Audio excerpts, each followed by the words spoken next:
Hi, my name is Eric Kimberling. I'm the CEO and founder of Third Stage Consulting Group. We're an independent and technology agnostic consulting firm that focuses on helping clients implement SAP, Oracle, Microsoft, and other ERP implementations.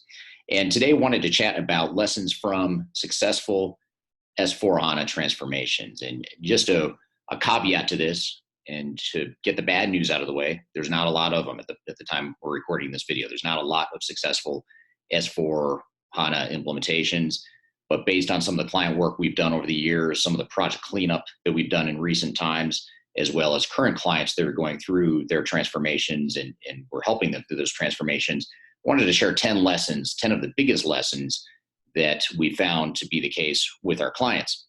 Now, before I get started, one thing, we actually have a complete guide to a successful SAP S4HANA digital transformation. You can download that guide in the info field or the description field of this YouTube video. And that's the first thing. So we're going to cover 10 of the things that are covered in that guide, although the guide is about 30 pages with a lot more detail than what we'll cover here today. So I encourage you to download that guide as part of this discussion here today. So one of the first things we found with clients that are going through these types of projects is the first thing that we need in order to be successful is to stop drinking the KoolAid. And it might sound like I'm starting off a bit too harsh to begin with here, but this is a really important point because everyone's excited about implementing S4HANA, or hopefully most of your organization is pretty excited about it. And we know, hopefully, that it's the best solution for us and it's the direction we're going, and we don't want to doubt that. But what we need to do is stop being blinded by some of the hype behind S4HANA. Just to give you an example, not directly related to S4HANA, but it was actually related to an SAP project that I was involved with probably 12 or 13 years ago. It was a large consumer product company, and this was actually in the evaluation stage. We were helping this client choose between SAP and Oracle for their global transformation. And I remember it was pretty much a dead heat between SAP and Oracle, and SAP came in with their sales and marketing machine, which they're very good at. And they had up at the front of the room, they had an easel with a sheet over it, or kind of a blanket over it. So it was covered. You couldn't see what was on the easel. So I remember they opened up the presentation. This was to the executive team, to the steering committee, and this was kind of the final step in the process of what they're going to be deciding, or when this client would be deciding. And SAP, went through their presentation, their song and dance, and at the very end, they pulled the sheet off the easel, and they had put together a cardboard ad, like the ad you see in airports, that said the name of this customer runs SAP, and it had the customer's product on it, and it was kind of a mock-up of a potential ad. And I still remember to this day the looks in the room and how the executives were sold at that point. They were gushing over the idea that this was the right product for them, and that this is the direction they wanted to go. And they ultimately ended up choosing SAP, and we helped them through that transformation globally with some of the organizational change and the project management and QA components of it. So the reason I share that story is because that's a good example how executives and project team members can be a bit blinded by drinking the KoolAid. I'm not saying that in that case, or in your case, SAP is the wrong answer, but we need to be realistic going into this project. First and foremost, we have to have realistic expectations, and we can't be too enamored by the product, and we have to recognize that it's going to be tough. There's gaps in S4HANA that haven't been resolved yet. The software isn't perfect, and no software ever is, and S4HANA will never be perfect. So what are we going to do to be realistic? And so the first thing is to stop drinking the KoolAid, and or at least take a break from the KoolAid and look with a clear set of glasses, if you will, on what you're about to go through as an organization. The second thing, once we have realistic expectations and we've calmed down, we've tempered some of the enthusiasm behind the S4HANA product and the fact that we're going to be deploying SAP, the second thing is to have a clear vision and strategy. And this actually applies to a couple of different things here. We're talking just as a company in general. Hopefully you have a overall vision of where you're headed as an organization and how S4HANA fits in and helps you support that vision and strategy. The other part of that is also having alignment. So I'm going to put that in parentheses here because it's very important. we need to have internal alignment before we get too far down the path of our project. In fact, I would encourage just about any organization, make sure you've got internal alignment around what this project means to your organization, how it's going to help enable your strategy and vision as an organization, and then down to the next level of detail of really understanding and agreeing as an organization, what is our strategy for example, for consolidating our global business processes? Are we going to standardize those? Are we going to let them remain as is? Are we going to move to a shared service model for HR and finance, IT, or whatever the functional areas might be?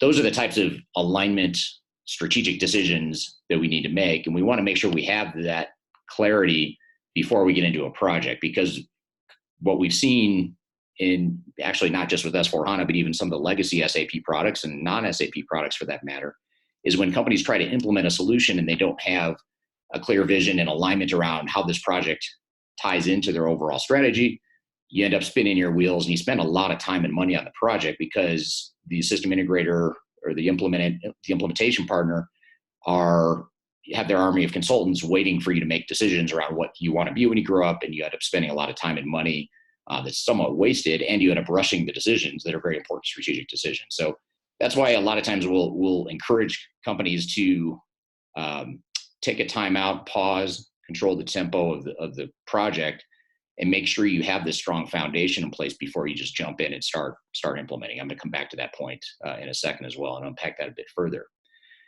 So the third step is to choose the right SI, or the system integrator, implementation partner, VAR, reseller, whatever you want to call it.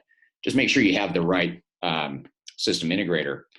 And I have some pretty strong thoughts around this. I think too many companies limit their options with their system integrator or their implementation partner, and they assume that if they're a big company, they need Accenture, Deloitte, Capgemini, one of those big system integrator implementation partner types. And there's a whole lot of really good mid-tier organizations out there that are good, viable alternatives to some of the biggest guys. You've got companies like Intelligence and other organizations out there. Hitachi, I believe, is doing more and more SAP work. There's even CenturyLink, which has traditionally been more of a telecommunication type company. They've actually have built up a decent sized SAP practice somewhat globally as well. So those are just a few examples of those second tier types of implementation partners that might be very good for your organization, but perhaps you haven't considered them because you assume you need one of the big names. One of the biggest things that you can focus on here, I'll make a note of this, is the cultural fit. A lot of times companies get lured into thinking that we're a big company with a big name that everyone kind of knows, a consumer product company or a blue chip type organization. So therefore we need a blue chip system integrator.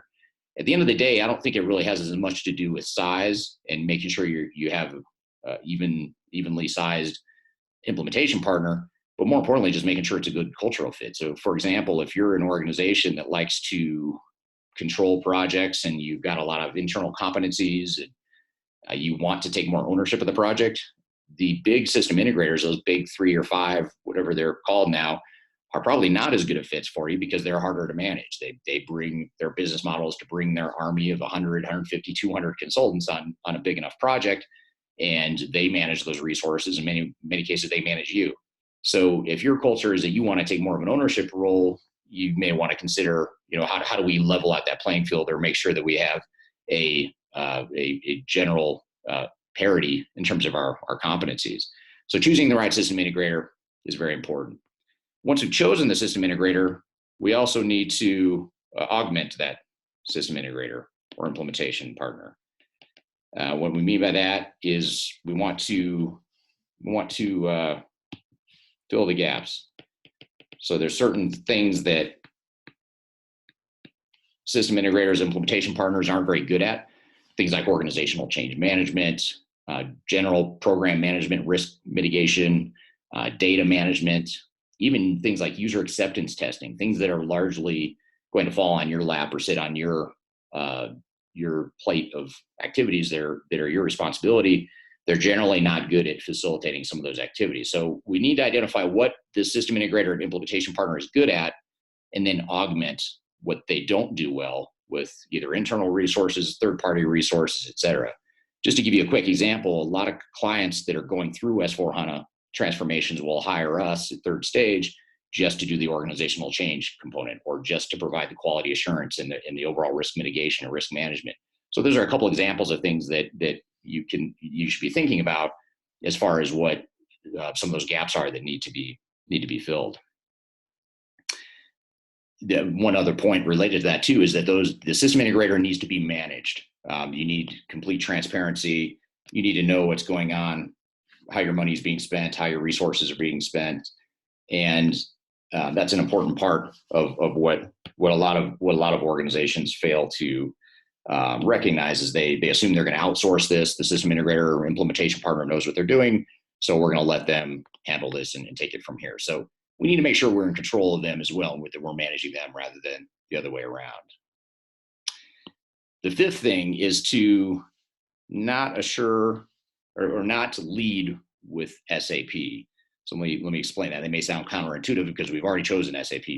What are you talking about? Of course, we're going to lead with SAP, but there is a deeper point to this.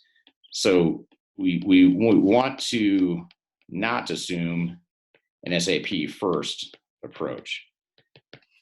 And what we mean by that is we don't want to assume that SAP is going to provide everything we need across the organization. Now, in a perfect world, yes, S4HANA would be able to address everything we need. And if it didn't address what we need, then we can always pull in Concur, SuccessFactors, Ariba, other SAP products that are built to be integrated with S4HANA.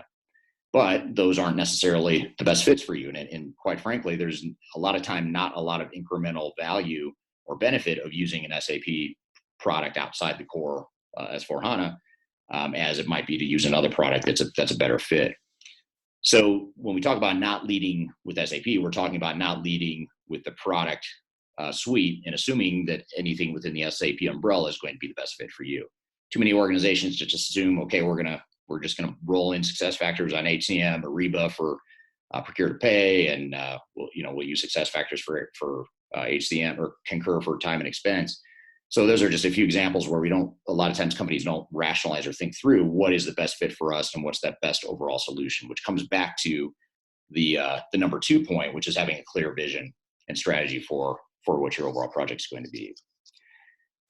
The other part of this too is we don't want technology of any sort to lead the transformation. We want the business and the organization to be leading the transformation. Now, I know there's a lot of people watching that will say, yeah, but what about all those best practices that SAP has built into their functionality? I've never believed in the concept of best practices, at least as it relates to the way software vendors sell them. I believe there's ways that software is built, and that may or may not be best practice. It's the way it's built, but it doesn't mean it's best for you. So it's important, really important, to identify what your business needs are and then figure out how technology fits into that. If your technology will help enable or drive some of those process improvements and new ways of doing business, which it should, great, let's leverage that. But at least if we think of this as working our way down from the top down, macro processes down to sub processes, down to workflows, at the workflow level, absolutely, we're going to have more SAP influence in how those processes are built. But at the top level, it doesn't matter if we're using SAP or if we're using pens and paper. There's certain things that we as an organization need to do, certain ways we've learned to service our customers and to provide a good customer experience for our customers. So it's important not to assume that SAP first approach. Now, the next thing is to build your internal competencies. And this is important for a couple of reasons. And first of all, what we mean by competencies are building your SAP and your S4HANA competencies. Obviously, you're going to be hiring experts in an implementation partner to help identify ways to better leverage the software and to implement the software and to just use the software. But the more you can do up front before engaging your system integrator to build that competency internally, the more you're going to level the playing field so you can be an equal partner with your system integrator, and you can eventually manage that system integrator as well. What happens too often is companies come in, system integrators up here in their sophistication, maturity level, knowledge of SAP, client's way down here, and client has no chance of managing that because it's a big black box that the client doesn't understand, can't see in, and the system integrator has all the knowledge. And in the cases of SAP and general digital transformations, knowledge is power. So the more knowledge you have, the better the more you'll be on an even footing with the system integrator, the more you'll be able to manage the system integrator more effectively. So build those internal competencies internally is very important, which then ties into a seventh point, which is don't cliff dive straight into your project. So a lot of times companies, when they pick the product, pick the system integrator, they're ready to roll. Momentum is going, excitement is high, we've got commitment, we've got funding, we're going. This train's leaving the station. That's great, but let's watch how the train leaves the station, what path it's going to take, and how it's going to get there. Because what too often happens is we got the army of consultants that'll show up on Monday. We've approved the project today. Next week, the army of consultants are here, and we're not ready.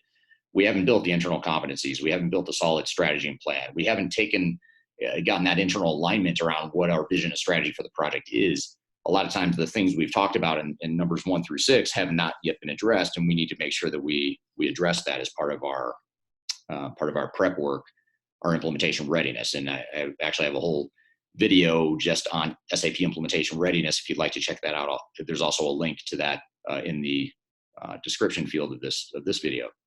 So I encourage you to check that out. That unpacks this concept in a lot more detail. But the idea is we don't want to jump right in and just start doing stuff, because that's how companies get into trouble, spin their wheels, spend too much money, spend too much time. Now, having said that, there's a lot more effective ways to keep that momentum, build that excitement without necessarily cliff diving straight into your project. So that's a really important point. Another point, which you could argue is the most important point, or at least one of the top 3 most important points, which is org change management. Now, this is one that somewhat relates to number 4, around filling the gaps of the system integrator. It also relates to number 7 around cliff diving, and we're also going to call this implementation readiness. Just to clarify what we mean by that. I don't want to just say what we shouldn't do, but also talk about what we should do to be successful and what we're seeing other clients do successfully. So organizational change management is something that we can address and start to build a plan for during the implementation readiness phase, if not sooner. So if you haven't already started a change management strategy that goes well beyond just transactional training, which is downstream, your system integrator is probably going to do a lot of that, although it's very questionable how much value and how relevant that training is, and how much we need to tailor that for your organization versus just using the canned out of the box SAP type training materials. So if we back up though and look at all the stuff that needs to happen before training, there's a lot there. There's a lot of things we need to do. And again, I've got a ton of articles and videos and stuff that I've posted in our various outlets around this topic. And so I won't dive into this in too much detail, but we want to make sure we have a solid strategy and plan, and I'll call it comprehensive strategy and plan too, because that's something that's very important. It goes well beyond training. And most system integrators would say, we do change management, we got it covered, don't worry about it. But when you really unpack it and look at it, it's really just providing training, train the trainer. That's way too one-dimensional for this to be successful. So we need to focus on how can we address organizational change management and make this more effective for our teams. And then the 9th thing here is to mitigate risk. So it may sound like a no-brainer, but part of that is having a risk management framework in place. And in order to have a solid risk management framework, you really need a party other than your system integrator identifying and mitigating risks. No matter who's managing this project, no matter how experienced they are, how good they are, you got the dream team of implementation consultants. There's going to be risks. There's going to be problems that we've got to deal with. The key is how do we identify those problems and risks and mitigate them before the average layperson even notices that that's a problem or risk. And that's the problem, because by the time you see and feel a big risk, it's usually too late. Usually the risk is percolated to the point that it's either unrepairable or it's going to take a lot of time and delay your project to fix it. So you need really good, independent, agnostic views of how can we identify and mitigate those risks before they become a problem. I often use the analogy of canary in the coal mine. Coal miners used to have canaries. They'd hear them singing, and once they heard them not or noticed that they weren't singing, that's when they would realize that there was a gas leak and they needed to get out of the mine. So that's a lot like what we do when we're helping clients through risk mitigation and quality assurance. Is let's identify those canaries in the coal mine before we start to smell or notice that there's a gas leak, and let's fix those problems early on and parallel some of the other activities that are happening here. So mitigating that risk is very important, and having an objective and agnostic view that doesn't entail the fox guarding the hen house, so to speak, with the system integrator doing that. That's an important part of that. And then finally, the 10th thing that we've noticed makes successful projects more successful than the failure counterparts or the more moderate successes that we see is that the most effective ones have solid QA and oversight of the overall project, and relates very much to what I just mentioned on the number 9 point, which is making sure that we've got that risk management framework in place, and we've got a agnostic way of identifying those risks and making sure we've addressed them. So those are the 10 things that we have found to be big differentiators in successful S4HANA transformations and those that aren't as successful. And again, we've worked on both sides of the spectrum now, helping clients fix broken or failed S4HANA implementations. We've also helped clients through successful transformations, and there's a lot of in between, a lot of pain points that we've seen with clients that are kind of in the middle of that spectrum. So if you'd like to bounce around ideas on how to make your project more successful, feel free to reach out. I've included my email contact information in the video description below. I've also included a guide to a successful S4HANA implementation, which covers these and a lot more best practices around implementations, a lot more detail. I encourage you to download that from our website using the link below. One other favor, if you could please subscribe to my channel, that helps make sure that you're receiving the new content as we're putting it out. And I hope you find this helpful, and hope you all have a great day. Take care.